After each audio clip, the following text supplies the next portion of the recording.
Okay, so we're going to do something special on Purim today, but it comes with a bit of a background. So we're going to learn parts of a mimer that the Rebbe said in 1953, 3 years after he became the Rebbe. Just so you understand, when the Rebbe used to have a Farbrengen, so the Rebbe would say sichos were talks. Talks would be on any topic. It could be on the Parsha, on the Yontif, on the current events, on anything. It could be on the Gemara, it could be halachic, it could be more, Hasidic, whatever.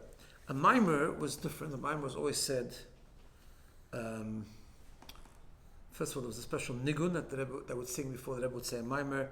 Mimer meant a very pure Hasidic discourse, which would normally start with a pasuk, or would start with a chazal, a saying of chazal. The Rebbe would say with a special tune, and normally with his eyes closed. That's how mine used to be. It was a very, very special revelation. In fact, I'll tell you an unbelievable story about a mimer, so we just understand how. Also, when we used to stand by the mimer, it was just different. Mimer was, the Rebbe would sit, but everyone else would stand. But the Rebbe would say mimer.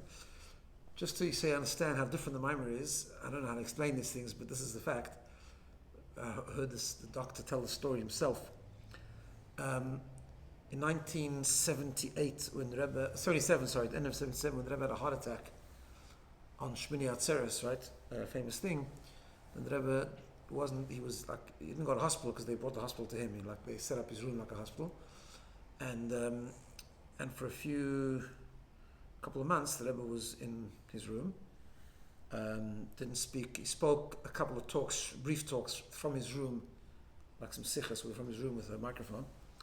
But the first time he came down to have a Farbrengen, a public Farbrengen, was Yutes Kislev, the 19th of Kislev, right? They were very worried. The doctors weren't so excited about the Rebbe having a Farbrengen so soon, but the Rebbe wanted the Farbrengen.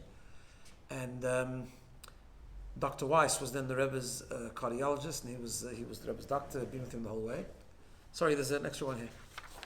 And he told the following story. He said him and Dr. Resnick, they were quite worried about the Rebbe coming down and stressing himself with the Farbrengen. So they had the whole 770 cleaned. It was a whole thing. It was a whole preparation. And they also had what was then considered very, very advanced technology. They attached a heart monitor to the Rebbe's heart, and it was a wireless monitor that they could have. They could see the screen, and they were at the Farbrengen, and they had it on the floor. No one knew about this, but they had on the floor the monitor that him and Dr. Resnick could watch when there was in it. The Rebbe came down to the Farbrengen, and he started to say a sicha, started to say a talk, and as he started to talk, the heart rhythm went all crazy, and they didn't know what to do. So if it was a regular person, they would have just stopped the whole thing, but it was the Rebbe, and the Rebbe wanted the Farbrengen. So they took a chance, and they said they're not disturbing the Rebbe, but they were really worried, like it was very irregular. The whole time the Rebbe was saying the talk, and then the Rebbe stopped the talk, and it went regular, and they started singing nigun. That's how they used to do it for Farbrengen. The Rebbe would stop, and they would sing a nigun. Then the Rebbe started another talk, and again the same thing happened. So he said they could have just got up and stopped the whole Farbrengen, but he thought he'd make the Rebbe more stressed that way. I don't know. He was really worried what to do. Anyway, bottom line is the Rebbe knew what he was doing, and then after that, after the second Sikha, they both were very regular. And then he said that they started to sing, and the Rebbe said to sing the nigun before a mimer. And they sang the nigun, and then the Rebbe started the mimer, and the heart rate was completely consistent and very calm. Don't know what that means, but I don't know. I always think maybe it means that when the Rebbe said sichas, he was more struggling with the world. That's more stressful. Mimer was from a different world. It was like transcendent place. Anyway, that's the mimer. Okay. Why am I telling you this? Because I'm going to give you the background to the part of the mimer we're going to learn today on Purim. This happened in 1953, but it was a whole story. What happened was, in 1953, but Purim Farbrengens in the early years, particularly by the Rebbe, was very special. Lots of interesting things happened with those Farbrengens.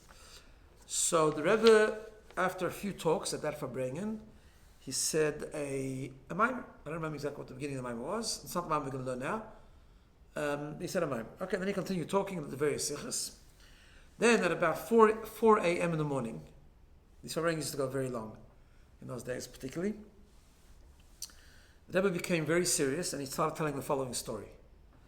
And he told the story like he said after the revolution that the Tsar was kicked out, in the Russian Revolution. The Rebbe Rashab at the time, they were going to have elections for the new government of Russia, whatever. For whatever reason, the Rebbe Rashab said his Hasidim should participate in the elections. Okay, so the Rebbe says you go to elections. There's one particular Hasid, an old Hasid, a very Hasid who was very immersed in Hasidus and davening. He didn't know about elections, he didn't know anything, he didn't know these things are. But the Rebbe said to do it, so it must be important, it's a mitzvah. So he put on, like the Rebbe told the story, he went to mikveh, put on his gartel, you're going to do something the Rebbe says you have to do. And he went to the elections and people told him what to do, whatever the case. Afterwards, he saw a bunch of people, they were cheering. I don't know who they were cheering for, they were cheering, hurrah, hurrah. And apparently in those days they used to have a cheer and they would put their hands together and the Rebbe showed about the motions, how they used to do it. And he thought this was all part of the elections, so he thought he has to do it also. So this Chassid joined the thing and he said, hurrah, hurrah, and he kept on, and he thought that hurrah means hurrah, he is bad. I guess it was against the person that they weren't voting for. I don't know exactly what it was. Right? So he was screaming, hurrah, hurrah, and the Rebbe was telling the story and he started to smile and he repeated the story a number of times in this Farbrengen, and he turned to one side and he said the story, he was singing hurrah, he turned to the middle, he turned to the side. And the Hasidim with the Farbrengens thought that this is not just stam, something's happening here, there's some spiritual thing happening. So at the Farbrengen, they all started to say hurrah. I'm talking about 1953, they all started to repeat hurrah, hurrah, hurrah, hurrah. Okay. Then suddenly the Rebbe's face became very, very serious. And without a nigun, he started to say a second mimer. Al Kain Koru. And it was the first time since the Rebbe became a Rebbe. It happened again in the future, a few times, not many times, but it happened, where the Rebbe would say 2 mamorim at one Farbrengen. Normally it was only 1, but this was the first time this happened. It was 4 o'clock in the morning, and the Rebbe became very serious. He said a very deep mimer, and has to do really with the depth of the Yid's relationship with Hashem, and it's a very, very special mimer, which we're going to learn a little bit of in a moment. And that's it. And then the Farbrengen came to an end eventually. Okay. What happened was, now I'll tell you a different story that was happening around that time, and we'll see how I know that it was connected. 2 months before that Farbrengen, before that Purim, the Rebbe gave out a mimer of the previous Rebbe, and it was the month of Tevis before like on a Thursday night. And that mimer was a very special mimer where the previous Rebbe talks about the Mesirus Nefesh of the Jews in Russia, when communism came in and how terrible it was and so on. And then that Farbrengen on the 23rd of Tevis, the following Shabbos, the Rebbe started to talk about the Mesirus Nefesh of the Jews in Russia under the Stalin rule, because at that time Stalin was the, I don't know what you call in Russia, the leader, whatever, the dictator, right? Then, a few days after that Shabbos, on the 26th of Tevis, the Russian government came out with the whole thing. That they uncovered a plot of a bunch of doctors, which they called terrorist doctors, who were planning to poison some of the government officials, and they're going to be severely punished. It happens to be that most of those doctors were actually Jewish. So it became known as the doctor's plot, which was like a blood libel. I mean, it was like another libel, and if that would have happened, if they would have gone through with punishing them, it would have been a whole pogrom, like it was in the Tsar times, right? Anyway, then came the Purim, and this whole story happened where the Rebbe suddenly became very serious, said this mimer, and he told the story of hurrah, and hurrah, who's bad, and everyone screamed hurrah, and all that kind of stuff.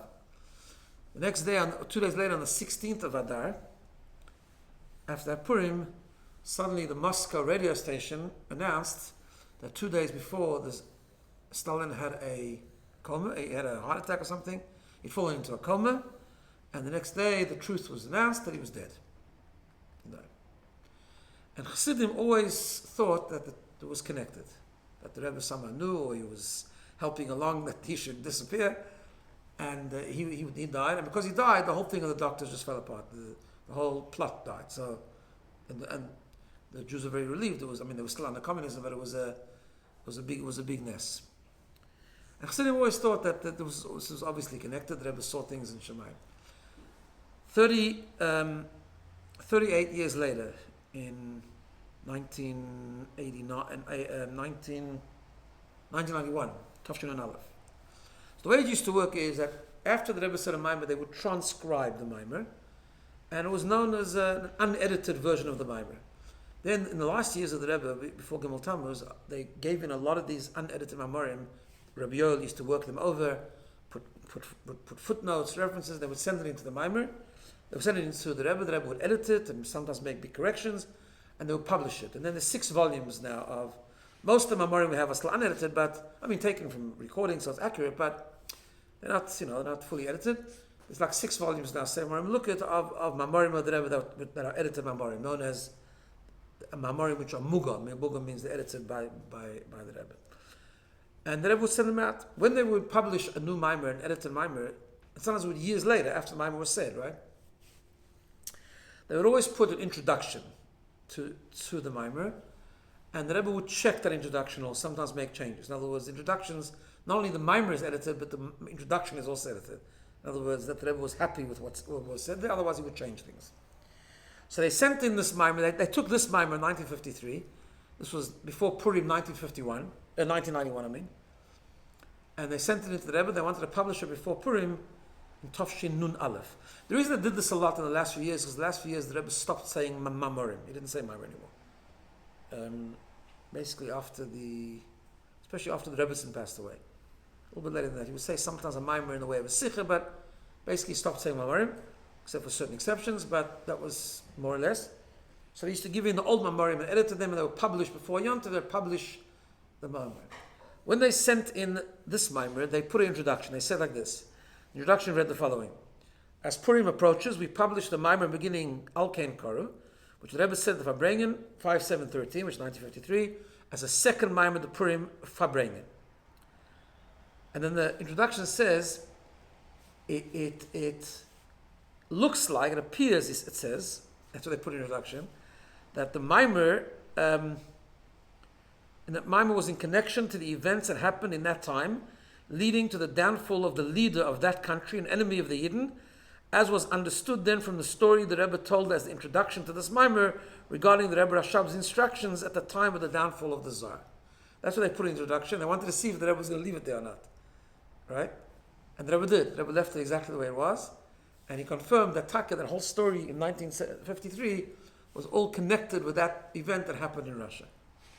Fascinating thing. Okay. It's a very deep Maimer, very beautiful Maimer, and we'll read. Huh? It's an incredible story. Yeah, the Rabbi used to sometimes. By the way, it's interesting that this happened. It's not the only time this happened, actually. It happened very dramatically this time, but there were times that the Rebbe would say Rosh Hashanah, he would tell a story. It happened a couple of times. The Rebbe told a story of the at the Farbrengen at the end of Rosh Hashanah. He would tell a story that the Tzemach Tzedek, it was known that Tzemach Tzedek on Rosh Hashanah would sometimes do things that it would affect Petersburg, which means it would affect the capital of Russia. That's what I would say. And whenever the Rebbe told a story, you knew something was going to happen. He was telling a story, but you knew he's telling the story because he's doing the same thing. Before Brezhnev passed away, before Brezhnev was died or killed, whatever it was, the Rebbe also told that story, that Rosh Hashanah, and one other time, I don't remember, but there's, you never know, these things, the Rebbes, they do things in Shemayim when they can, when they're supposed to. Alright, anyway, so let's have a look at Maimer. We're going to learn a few things inside, but it's a long Maimer. I won't do everything inside, I just won't finish. I'm going to learn a little bit inside, we're going to explain it. Also going to use something the Rebbe says in a Sikha connected to this Maimer, in the same Purim, that will help explain the concept. Okay, so let's see. So it starts with a Maimer of a pasuk of Purim. A pasuk in the Megillah, at the end of the Megillah. It says, Al Kain Koru L'Yom Ve'er Purim. It says in the Megillah, that's why these days are called Purim. Al Shem HaPur, because of the lottery, right? Purim means lottery. Yeah? Simply pshat, the lottery that Haman drew, right? To kill the Jews. Okay. According to what we know in Chassidus, that everything that's called by a certain name, the name represents its essence, move on, so therefore we can understand. The reason that this festival is called Purim, Hashem HaPur, because of the lottery, who she'ikra yontiv the Purim, hu agoyel. It means the essence of Purim is this concept of lottery. Pur hu agoyel. Okay? But tzorich loving, we have to understand, as the Alter Rebbe explained, Alter Rebbe asked this question as well, the lechura har lo ikra nes. The Ikar miracle of Purim is not lottery. The Ikar miracle of Purim was that they were saved. Or sometimes we learn that the Ikar miracle was that the king couldn't sleep that night. Whatever. Why is the Ikar of the miracle? Why is the Ikar of Purim the lottery? Well, we can add to the question. They actually, the Hagoyrel Shehipul Haman, when we talk about the Pur, the lottery, this is the lottery of Haman, right?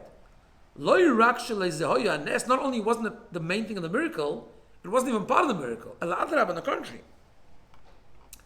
It was part of the decree, it was part of the problem, not the solution, right?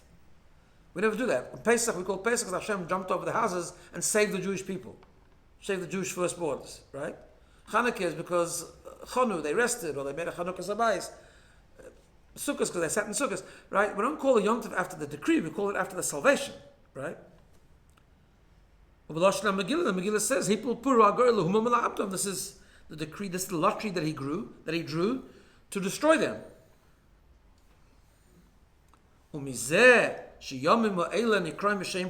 fact that we call these days Purim, Al Shema Pur, because of this lottery, move on, it's understood, it implies this lottery, who Ikar and Nes Purim is the main miracle of Purim. That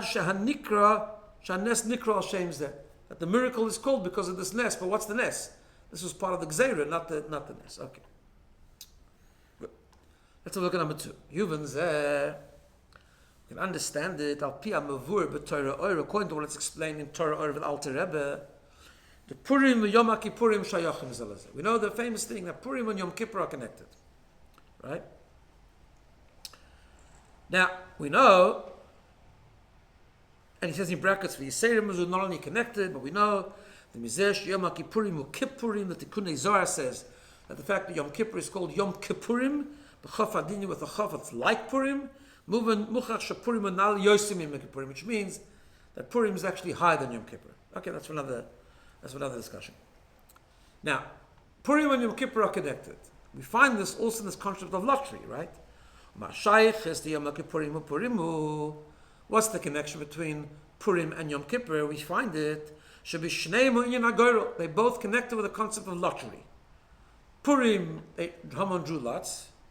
The Yom Kippurim, he pilu goyro shnei asirim. You know, one of the main rituals on Yom Kippur, which was done throughout the day by the Kohen Gadol, they brought him 2 goats.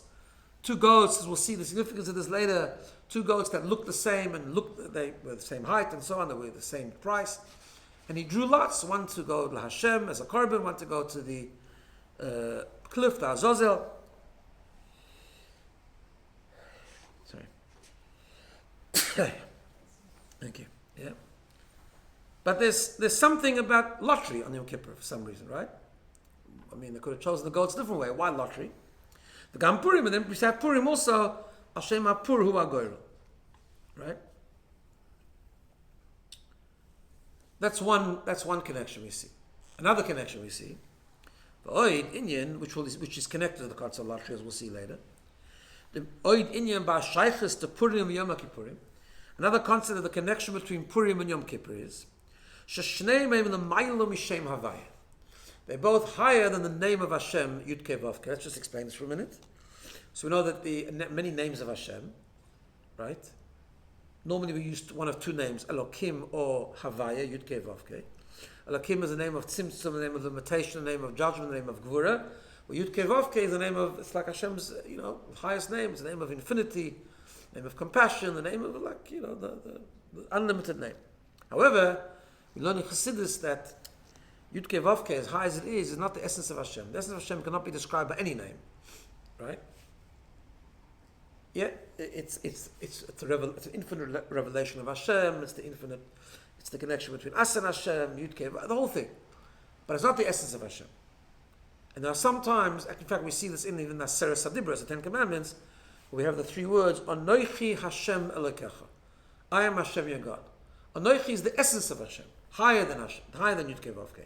Then we have Hashem, and then we have Elokecha, which is Elokim, right? There are certain times of the year where we reach higher than the name of Hashem. Yeah? So we find a very interesting thing that Purim and Yom Kippur both we reach higher than the name of Hashem. Where do we see this? The Yom Kippurim it says, Lifnei Hashem Titharu.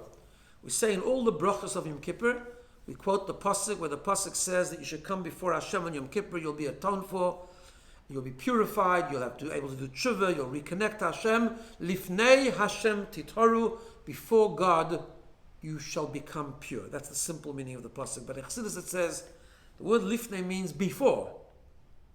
So what does it mean? Lifnei Hashem Titharu? Before Yud-Kei Vav-Kei. It means higher than Yud-Kei Vav-Kei. That's the real meaning in Chassidus about Lifnei Hashem Titharu. Because Yom Kippur we reach higher. Yud-Kei Vav-Kei is 4 letters. Yom Kippur we reach the 5th level. The higher than everything. Higher than what we call Seder Hishtalshus, the evolution of the world. We reach the essence of Hashem. That's why we can do tshuva. Because at that level everything's wiped away. At that level there is no Averis. And so on and so forth. Right? Like we always explain around Yom Kippur time. What's it going to do with Yom Kippur? With Purim? Look at the amazing thing he says here. The Gamba Negel Purim. Even with regard to Purim, your duat's known. Known meaning known in Chassidus. The reason that Yud-Kei Vav-Kei, the name of Hashem, is not mentioned in the entire Megillah Esther, right? Which we normally say as the concept of concealment, hiddenness, right? The real deeper reason is Purim, because Purim, who Gilui Oren Sof, is the revelation of Oren Sof, which is Shalamaylo Mehavai, which is higher than Hashem. Right? Amazing thing. That's why the name of Hashem is not mentioned, because it's higher than Hashem. It's higher than Yud-Kei Vav-Kei. Okay. Good. What does all this mean? So we know in a very basic level, what does this mean? It means that Purim, the Yidden had to do tshuva, there was concealment, Hashem was hidden, Hashem was detached from the Yidden, he was disconnected, and because of the Gezerah, because of the decree of Haman, they were able to reconnect, they fasted, Esther said they should fast 3 days, to do tshuva, and they discovered their essential connection with Hashem. They reached what we reached in Yom Kippur. They were tshuva. They were at a high level of tshuva. They revealed the essence of Hashem that's connected to the essence of a Yid. On that level, the whole Gezerah became bottle. Haman thought he could make a Gezerah against the Jewish people because he said Yeshnoi Am Echad. He said to Achashverosh, there's a nation, but he says the word Yeshnoi. Normally say the is means is Yesh. It's Yesh Am Echad. He didn't say it. He says Yeshnoi Am Echad. Yeshnoi means Yoshnu. They fell asleep. He says the Yidden are sleeping from the mitzvahs. They're not connected to the mitzvahs anymore. And also they divided. They're not united. So therefore he knew they're very spiritually vulnerable. So he thought he can get them. What he didn't realize, of course, is that there's an essential connection between the Yid and Hashem, which is higher than everything. And when that gets revealed, everything else falls away. So it's true. The Taka were spiritually vulnerable. They were Taka disconnected from Hashem. They had sunken into the assimilation with Achashverosh and the whole thing.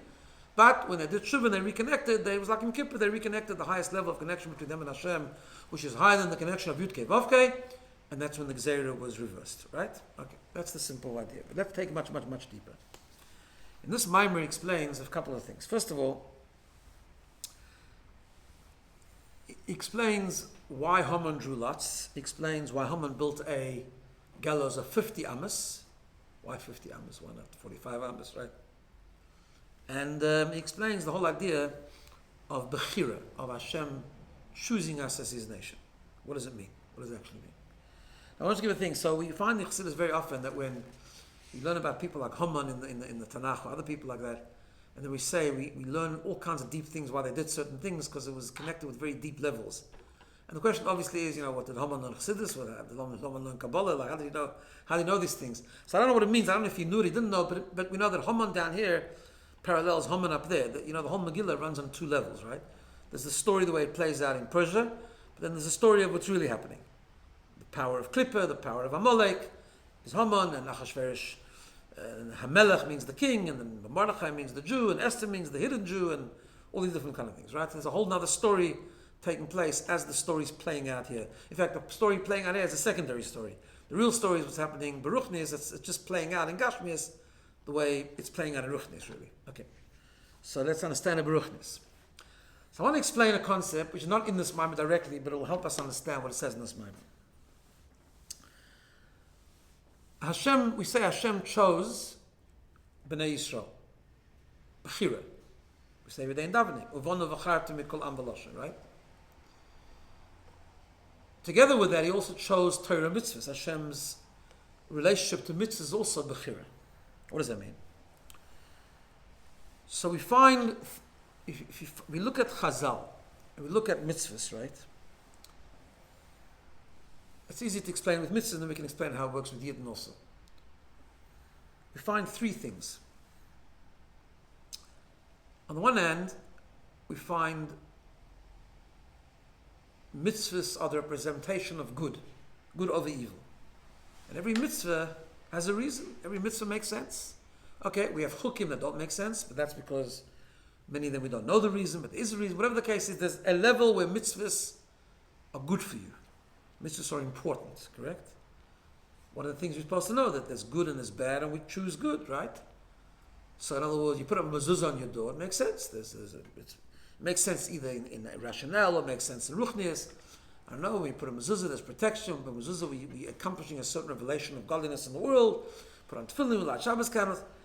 We don't do certain things because Loisa say every mitzvah seems to have volumes and volumes in Gemara and in Halacha and in Kabbalah and in Chassidus explaining the significance of each mitzvah, right? Tanya talks about, for example, what happens when you put on tefillin, you bring down from the level of Chochmah and Atzilus, all these different things, the head, the heart, the das, right?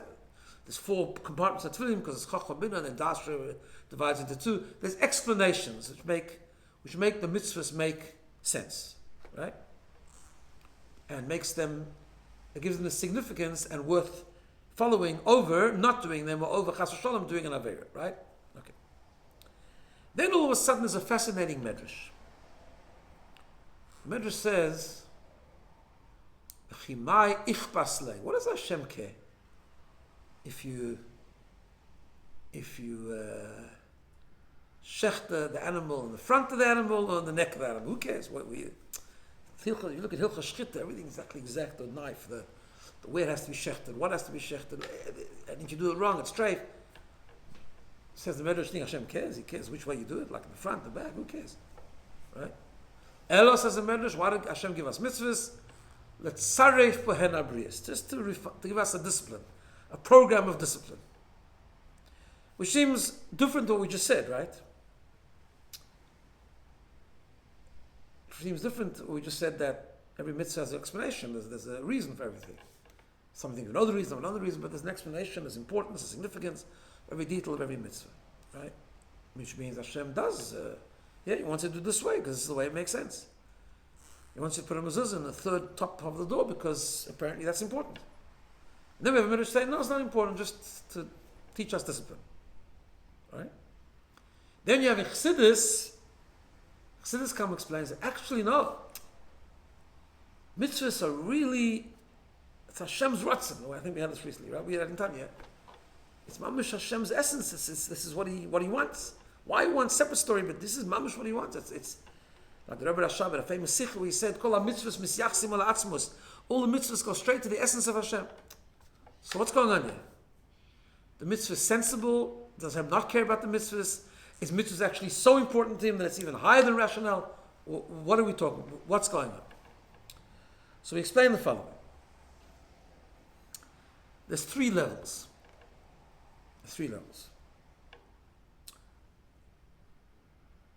And before we explain the 3 levels, let's explain the idea of choice. Because real free choice doesn't actually really exist within a human being. It only exists with Hashem. And we'll explain why. So let's understand. If you have 2 apples, right? One is fresh and one isn't fresh. One is good looking, one is looks like it doesn't taste very good. And you choose the fresh one, right? Is that really a choice? It's not really a choice. Why? Because you're dictated by something else. You can't say it's free choice. Yeah, you could be a Meshugana and choose dafka the apple doesn't taste good. I understand that, but it's also then you dictated by something. You dafka choosing something which is crazy. It's also right. Person on the roof. He chooses not to jump off the roof. Okay, because he doesn't want to break his foot. Or if you have a Meshugana that jumps off the roof, takes a risk. He takes a risk knowing that it's not like the choice is not equal. Yeah, jump, no jump, but it makes a difference. He's choosing to take the risk. In other words, the choice is all dictated by outside external factors. Correct? So it's not really a choice. Yeah, you could choose not to do it, you could choose yes to do it, but when you choose, you're being dictated by something that is in one apple over the other, or one choice over the other. Either you're choosing because that's the rational thing to do, or you're choosing dafka to rebel against the rational. Whatever the case is, but it's dictated by what's happening in the things that you're choosing. It's not your free choice, really. Right? When you have two apples that are completely 100% identical, and you want to eat an apple, right? And you choose one, is that a choice?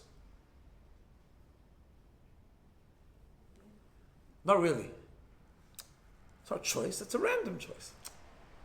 You just want to choose, you choose one. Okay. It's not like you chose one. Because, and I'm saying that because in the human being's context, there actually isn't such a thing as real true choice. Either you're dictated by an external factor, or you're just random. Choice is random. You understand? Are you following? Now, before we get to the third option, which doesn't really exist by human beings, only by Hashem, but let's understand this like this. We know that Hashem created Seder Hishtalshus. We've learned about it before in Tanya. Right? Seder Hishtalshus means the order of the world. The order of the world starts from, Ak, Keser, Atzilus, Bri, Yetzirah, Siyah. There's an order to creation, right? Hashem chose that, whatever created that order. He wanted 10 spheres, he wanted Chachma, with the Das, Chesed, with the Okay. With that order, in other words, everything that Hashem created, like we said before, like the Maharal says, about the Rambam, when he says about Hashem's Seichel, he says, why are you talking about wisdom with Hashem? Hashem is higher than wisdom, right? No description that can describe Hashem, really. Okay. But Hashem created an order, and he wanted to have Chachma, BINA, Das, Chesed, Gvura, Tiferes, and so on. In that Seder Ishtalshus, which is the order of the world, he created a system of good, a system of bad, a system of things that make sense, a system of things that don't make sense. He created the system, right? When we say that some things make sense, some things don't make sense, or some things are good and some things are bad, that's Hashem's choosing that should be like that. In other words, Hashem created that good and bad, right?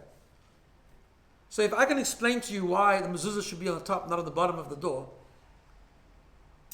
that reason, that rationale is created by Hashem. Hashem's not bound by that rationale, right? Correct? So when we talk about the level of mitzvahs, where everything has a reason, and everything makes sense, and everything has explanation, and everything can be explained, and everything has significance, and good is good because good is there's a reason why good is good, bad is bad because there's a reason why bad is bad, and everything makes sense, and taka is important. So not just random, you shech there, not shech there. There's a reason why you got a shech in the front of the animal, right? Whatever the reason is, but there's an explanation, right? Not like the Medrash says. That's all when mitzvahs travel down, when they express themselves through the Seder Ishtalshlus, at that level. At the level of Seder Ishtalshlus, there's an order. And in that order, things make sense. Okay. Then there's a higher level. There's something we call in Chassidus, Soivev Kol Almin. Hashem is higher than Seder Ishtalshlus, right? Higher than Seder Ishtalshlus, the order doesn't exist. Higher than Seder Ishtalshlus is so high that to Hashem, good and bad makes no difference. Makes no difference. That's what the Medrash says. No difference. Shech in the beginning, in the end, the back, the front. Hashem is higher than all that. So there's a level. It's called the level of random, the level where actually everything's equal. The higher something is, the less difference there is between things. In other words, right? I don't know, I was thinking of a marshal for that. Like if you have it's not a precise marshal, but let's say you have a huge genius in the room, right? And he's teaching, and he's looking at a bunch of kids there. One kid is a bit cleverer than the other. So that genius, the cleverness of this kid and the lack of cleverness of the other kid makes absolutely no difference. They're completely equal. They're both kids, basically, right? Because he's in a different realm altogether, right? But Hashem is mamash like that because The whole system of why this thing is different to that, he created the system, but when he expressed himself higher than the system, it makes no difference. So there's a level where good and bad is exactly equal. And that's where we have psukim, where it says, it's my mitzvah maimer, if you ever heard a bacha say that mitzvah maimer, there's a pasuk we say, Im tzadakta ma titin lo, if you do a mitzvah, what are you doing for Hashem? Im rabba mashachat tasle, if you do an avera, you're not affecting him. You're not affecting Hashem, you're doing an avera, you're not affecting Hashem, you're not pleasing Hashem if you do a mitzvah. The mitzvah and avera are exactly the same thing. Right? It's at that level where the Medrash says, actually there's a level where it makes no difference what you do. So why do you have to shechter in front and not at the back? Hashem said because you have to have a program of discipline. Okay. It's like the apples. It's like the two apples are exactly equal. So why take the right apple? He said take the right apple. It makes no difference. Right? However, by Hashem there's a third level. Because Hashem is Kel Yachol. Hashem in his essence, two things can happen at the same time. In Hashem's essence, in his essence, in his world of essence, two things can be exactly the same, and yet he chooses one. What does it mean he chooses one? It's hard to explain. He chooses one means he wants this one. Why? There's no why. That's the point. If there was a why, it'd be like the fresh apple over the sour apple. He chooses one because he chooses it. And therefore, that's him, and that's what's important, and that's what's nageh with no reason. It's because it's an expression of him. He chose it. Because he's intrinsically connected to it, whatever. How you explain that choice is hard to explain, but because it's an oxymoron, really. If two things are equal, then why is he choosing that one? On that level, the Rebbe Rashab says in a Maimer in Tofresh Ayin Beis, he says mitzvahs are not just more important than Averis. The mitzvah is, he really cares more than Seder Ishtalshlos. He cares because it's him. He says, Ich paslei ve'ich paslei. Like the Medrash says, my ich paslei, what does Hashem care? If you do it like this, do it like that. That's true. At one level, that's true. But then you go deeper, right? You go deeper, you see, no, Hashem chose this way. It's really important to him. Not because of a reason. And that's really what a mitzvah is. A mitzvah, Hashem chooses. So why is it important to put a mitzvah, a mezuzah, on the top of the door? No reason. At the highest level, because that's what Hashem chose. Which, by the way, makes a mitzvah much more important. And much more, the fact that there's no reason makes it more important. Why? When there's a reason for something, then your attention to it is as good as its reason. The importance you give to it is as good as how important it is. You chose the apple because it's fresh. If it stopped being fresh, then you don't choose it anymore. Right? That's why, now it's important to have reasons for mitzvahs, because Hashem wants us to understand that it's a separate discussion. But when we understand that essentially a mitzvah is not because of its reason, and it's not random either, but because the essence of Hashem, it's the ratzon of Hashem, Hashem really chose that mitzvah, even though really there's no difference with the mitzvah and the avera, right? Then there's no limits to it. My enthusiasm for it has to be, understand that, I don't understand that, it makes sense, it's difficult, it's hard, it's ridiculous, it's insane, it's sane. It's no difference. It's Hashem's choice. It's as limited, it's as infinite as Hashem himself. Because he chose it. In other words, the whole mitzvah is his choice, so it's like him. It's as infinite as him. Yeah? Clear? Same thing with the Yidden. Same thing with the Neshamas. There's a level, we say Hashem chose us. What does that mean? So there is a level of Seder Ishtalshlus. In Seder Ishtalshlus, Yidden have an advantage over the Goy. There's a chiluk, there's a maila, there's a greatness of a Yid over a non-Jew. The Neshama, the Ruchnis, whatever, the Amunah, whatever the mailas, whatever the greatnesses of Yidden are.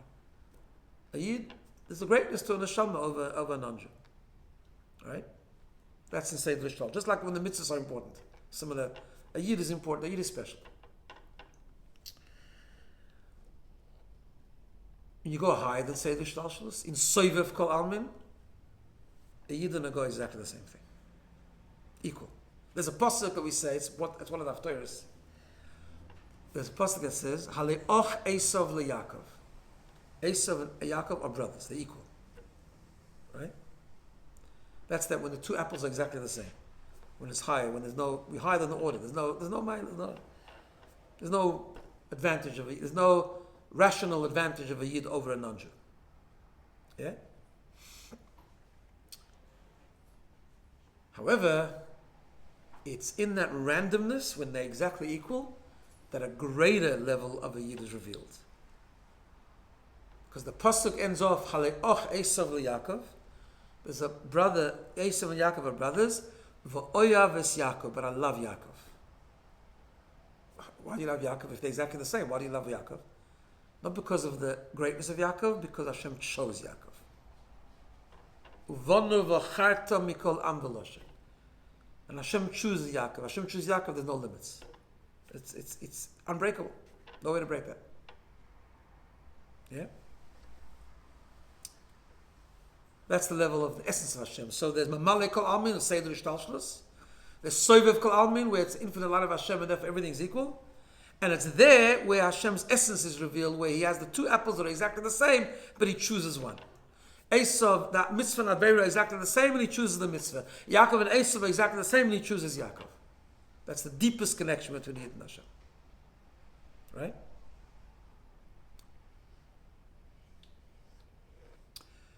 When does that depth of connection revolve? You have to go through all three stages.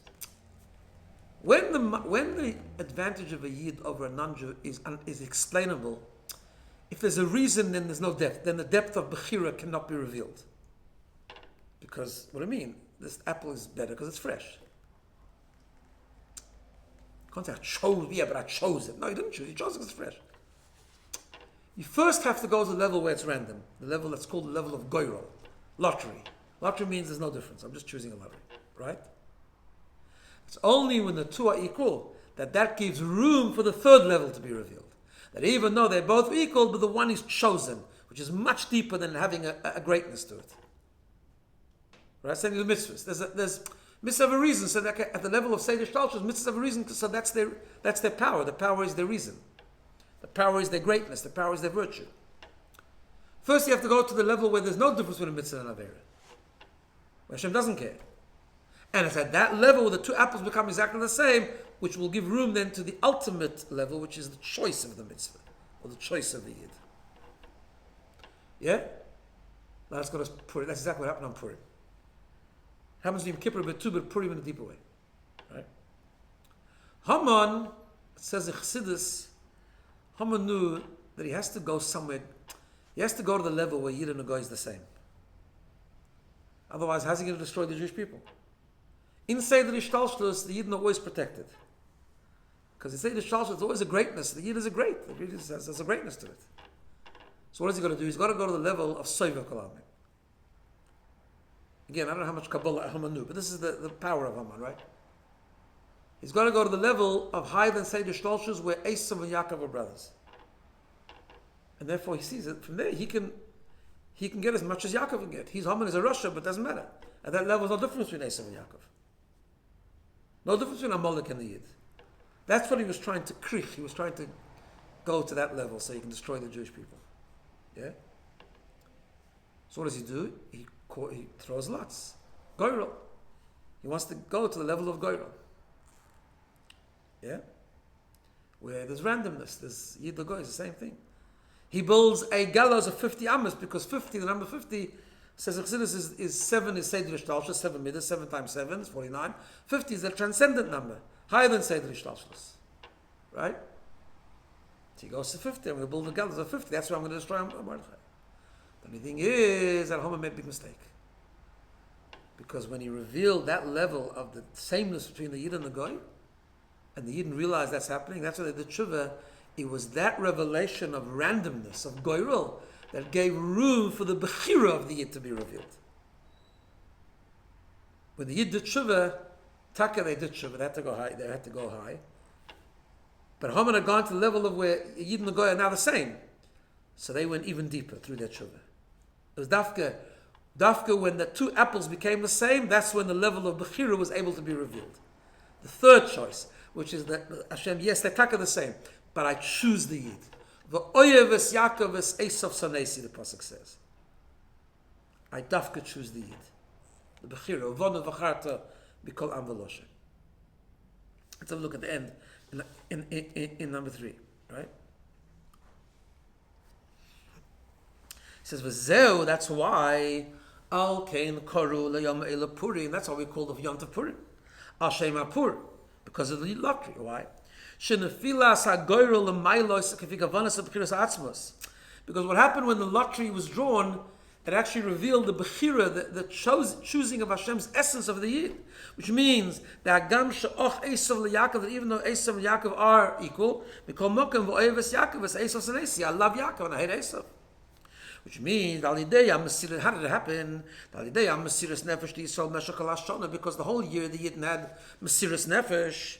The Indian had Mesiras Nefesh, Mesiras Nefesh comes from the essence of the soul. Because the essence of the soul of the Yid is rooted in the essence of Hashem. That reveals the Bechira, the choosing of Hashem with the Yid. That's the goyrel of above. The Yidden have joy and the Haman was hanged. It says, why do we call Purim? Because of the Pur. High idea, the definitive, hey, the Shekoya la Pur. Well, we're talking about the lottery that Haman grew. Well, yes, that's why. Kal yadeya nest Purim nizgale shegama Pur shehipil Haman malachatchila b'shvil hagilei the bechiras aspes Yisrael. An amazing thing was revealed at the end of the Megillah. Then why did it happen that Haman was able to draw lots? Because it was all to lead up that the Bechira of the Yid should be revealed. You need to get to a level of random where the two apples are equal before you can reveal Bechira. That's why Haman wanted to get to that level. You know why he had to get to that level? It was all really so that ultimately the Bechira of the Yid should be redeemed, should be revealed. That's why we call Purim, because of Haman's Pur. Yes, Haman's Pur was the salvation, wasn't the problem. It was superficially the Gzeira, but actually that was the Ness of Purim. That Haman took us all to higher than Seder Ishtalshalos. He took us to a level where Esav and Yaakov are equal, so that the Bechira of the Yid should be revealed. Now you know why Purim is such a powerful Yom Tov. And it's not even higher than Yom Kippur. Yom Kippur is also the same idea, also Goyrel, same idea. Lifnei Hashem. That's why it's higher than Seder Ishtalshalos, higher than Yom Kippur, higher than everything, right? It's the essence of Hashem. It's the essential bond. We know Yom Kippur, but we can only do it in the context of Yom Kippur, context of the holiness of Yom Kippur, the closeness of Yom Kippur. Purim, it's done in the darkness, where things are dark and it's a regular day and it's golus and everything like that. The Bechira of the Yid is revealed. Also why Yom Kippur and Purim will be the only Yom Tovs that we have. It says, Purim, Mashiach comes, it'll be the only significant Yom Tov. In other words, it says it'll all cease to exist, which means they'll still exist, but it'll be like a candle in the daytime, where a candle you can't see there's no significance. You have a daytime light, so the candle's not significant. But Purim and Yom Kippur will still be, because it's the etzem, it's the essence of Hashem being revealed. In a way, it's a preview of Mashiach in a way, right? Yeah, so there is other one also about how when it says that the Rebbe talks about each one that Haman attacked. Each word connects to a different mitzvah, like tefillin. Yeah. It's all mitzvahs that seem like the same. That you can't tell the difference between a Yid and a Goy. They also do things like The Sichon in Sichon also Anyway. So what's amazing is, let's just go back to the beginning, right? The story behind this Maimer.